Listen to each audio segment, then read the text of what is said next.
Hi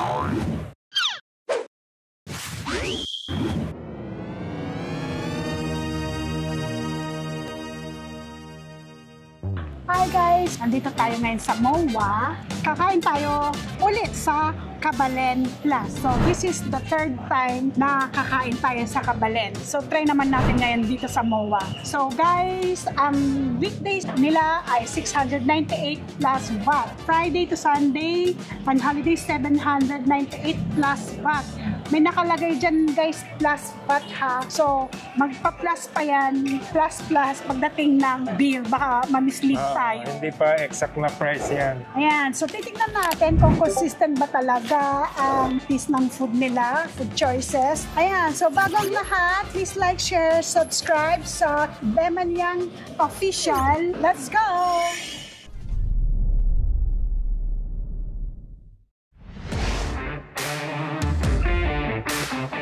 Wala pang slice na lechon. Pritson mo lang. Pritson. Ano yan? Pritson. Pritong lechon. Ano ito? Miss? Kinabsing. Ano yan? Laing. Laing na kanin? Talaga? Kakaiba yan guys. Ito laing na kanin, no? Ha? Meron din silang potato wedges. Oh, bagong refill. Okay. Roast beef. Meron sila. O, fairness na meron Talaga, sila. may roast beef ha? Meron pa ng roast beef ang Kabalen. Meron ng corn ribs. Roast beef sauce. Sa toast natin. Ito lechon sauce. Para hindi humalo. Lagay ko muna doon. Ayan guys, meron silang vegetable pizza. All meat pizza. Wow. Pasta. Parang carbonara siya. And baked mac. Dinuguan. Ito na guys, yung pangbato nila. Dinuguan. Next. Kare-kare, syempre. Itong kare-kare nila may pata. Patang kare-kare, hindi yung no? Pero may halo siyang fried. Grabe. Wow. Wakal. Yung sauce pa lang nyo, malapot. Gusto ko ng gulay. Grabe. Pero yun nga lang, walang pechay. Ay, meron. Meron pala. Meron. Walang talong. Yun lang, walang talong. Tsaka nakahalo na. Bagoong nila. So, ayan yung kanilang kare-kare. Ano yan? Langka. Ayan, parang ano pa siya, malagkit pa siya. Sarap. Caldereta. Pero po ito. Ano mo lang? Yan, may nakasulat. With cheese o. Pork caldereta. Pero ano siya, looks appetizing siya. So ito syempre, hindi mawawala ang ohol. Ayan, humalo na yung sabaw. Kuha tayo ng... Ayan. Let's go. Kuha ko ng sotang con. Isa, mukhang masarap. Tsaka madaming gulay. Favorite. Maraming gulay. Ayan. Hindi, napadami. Dalawa naman tayo. So, ito yung muna yung nakuha natin. Roast beef, lechon, pansit, sotanghon, and ano, kare-kare, binuguan, ginataan, pohol, ito langka, and pork caldereta. Siyempre, unahin muna natin ito. Ito, lechong baka. Iba yung sauce ng lechong baka. Ayan, so ito yung lechong baka nila. Lambot, sarap. Sarap din yung sauce. Dito naman tayo sa presyo. Ito to. Oh, grabe yan, no? Mukhang crunchy. Pero tignan natin kung medyo matigas siya or ano. Ganyan na lang. Hawakan na lang natin.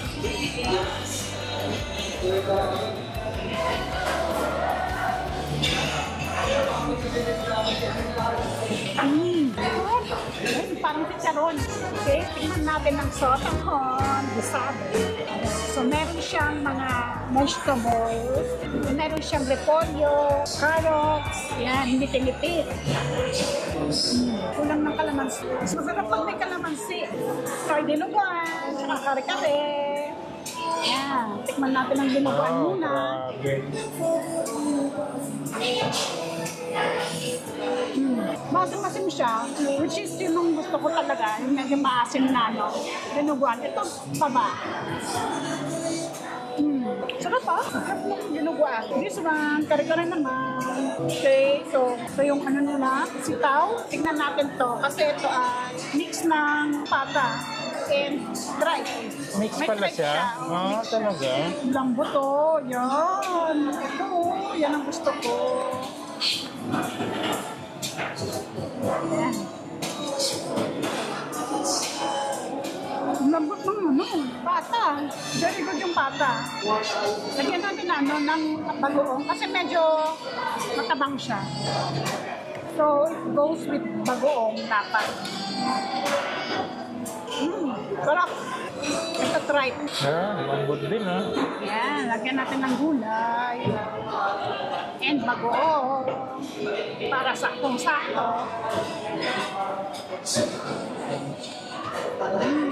Sarap.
Ensalada with itlog maaraw.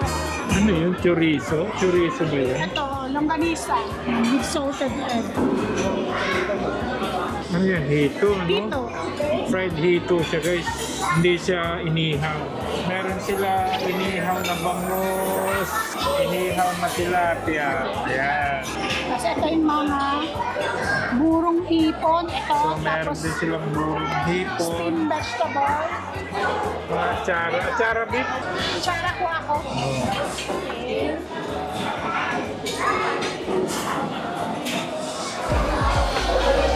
Vegetable tempura, mixed seafood tempura.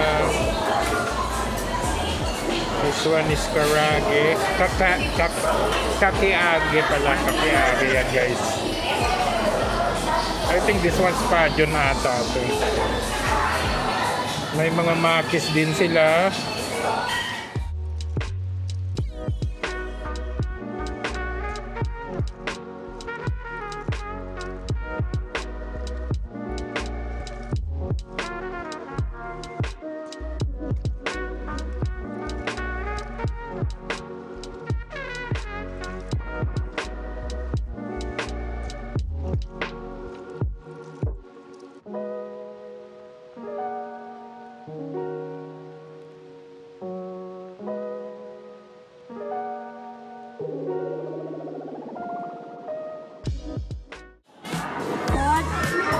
Katsu. So ito yung parang dagdag sa Pinoy food. Krapaw. Ano ba yan? Thai? Kaya yan, pagtrapang.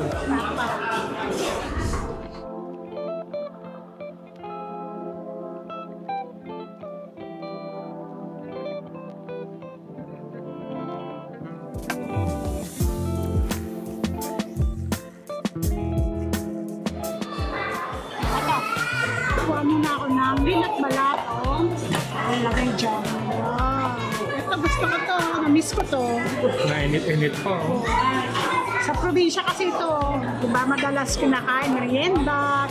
So, wala silang, yung hinahanap ko, ano ba yun? Bilo-bilo. Walang bilo-bilo. So, ito yung pinalit nila sa bilo-bilo. Ginataang lelot balatong, sumunggo. Ginataang munggo. Yung mga dessert. Palitaw na nyo. Yeah, ito ko. Gusto ko rin to. Pang snack. Palitaw. Dagdagan ko na. Mura ng asukal. Meron din pichi-pichi. Try natin ang pichi-pichi nila. Ayan, may bagong refill na. Ate, anong tawag dito? Fruit gelatin po. Fruit gelatin. Gelatin. Yan. Ayan, meron din silang maha. Yan, meron din sila. Meron Tapos din ito, dito. biko guys. Tama ito sa dessert. Carrot Cake, cake. strawberry Mango jelly, caramel. Cream cake. carrot cake. Kabila naman, Sila. We have. banana cake. Ayan, Meron silang cake din. puro cake, pero wala silang ano. Ilagay. Naka-chill. Singkamas. Singkamas, papaya. Sa kabila may pineapple. Ayan, may pineapple sila. Medyo white yung ano, watermelon. Hindi siya red.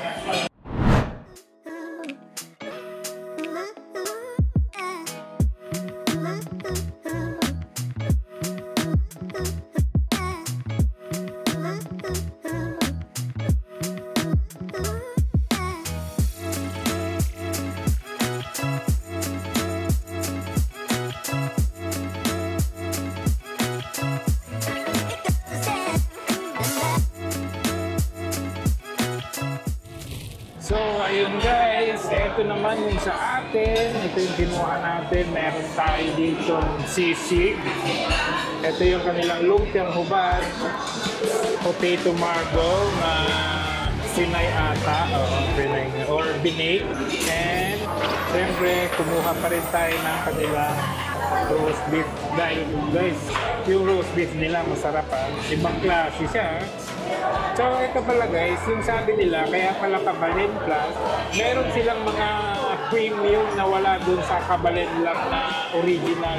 Yung Kabalen lang pala na original is puro Filipino food. Dito meron silang mga premium dishes, meron silang mga roast beef, at marami pang iba guys. Kaya, sa ibang Kabalen, magkaiba talaga. Kabalen Plus and Kabalen na normal. Yun. Balik tayo sa ating food guys. Ito. Unahin natin siguro sa kanilang sisig guys. Try natin ang kanilang sisig. Pero sa tingin ko, parang kulang siya ng mga sibuyas-sibuyas, Wala akong masyadong nakikita. Pero bukod dyan, siyempre guys, i-try natin kung pasado ba sa ating Okay? First bite. Masarap siya, hindi siya yung crispy na sisig. So itong sisig pala nila guys, hindi siya fried. Inihaw na sisig siya. Wala yung crispiness niya. Pero yung smokiness, peppery taste nandoon, mas siguro to, mas better kung may kalamansi guys. And then ito naman guys, ito yung kanilang lumpiang hubad. Yung mga stuffings na makikita sa lumpia, ayun, ito yun. Na walang wrapper. Ayan, wala siyang wrapper. So, taste natin. Sarap guys. Very good. Nagustuhan ko to. So, ito tayo guys. Sa final natin. Ito yung kanilang roast beef. Pero yung nakuha natin, puro taba. Palitan natin guys. Ayan. Ito medyo malaman-laman. Yan guys, oh. Yan yung naman. First bite. Grabe, napakasarap ng kanilang roast beef, guys. Hindi ko alam kung ano yun, dahil sa sauce or sa... Hinalo ko kasi yung sauce niya, eh. Malasang malasa siya, guys. Sarap.